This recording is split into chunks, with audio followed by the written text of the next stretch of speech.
Okay, I'm going to cook this mozzarella meatballs. Meatballs with mozzarella cheese.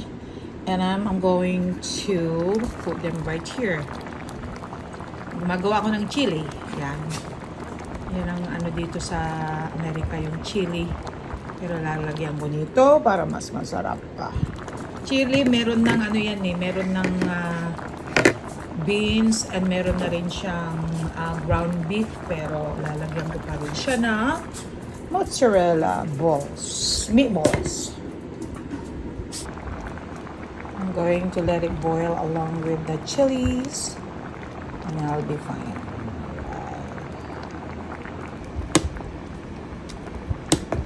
Meron din siyang mga green beans, cilantro, green onions, and spicy beef patty as well.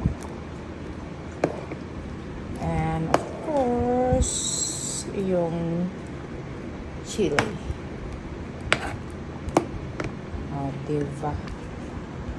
Bali, ito yung ginamit kong chili with no beans. But I had put some beans already, kaya kompleto na. Chili with beans na. Ayan.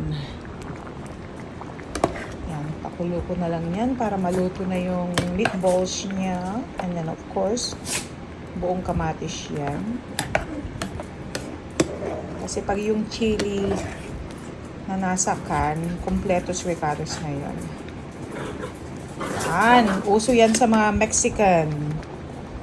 Ayan. Ayun, luto na. Ito na ang aking chili with ground beefs and some meatballs. Mozzarella cheese balls, meatballs. Mozzarella with meatballs. Ang sarap naman eh. Grabe. That's my chili. Ayan, tikman ko na. Itong chili niya muna. Mainit.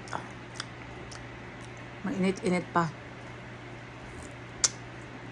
Oh, wow. Sarap.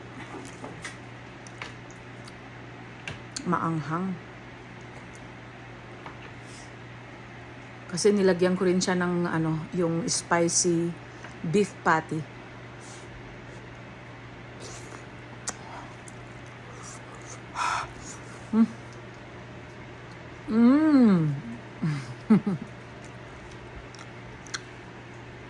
Wow.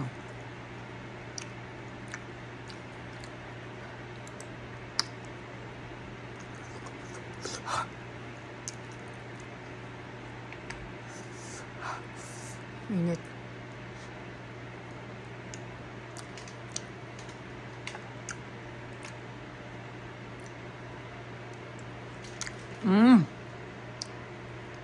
Sarap.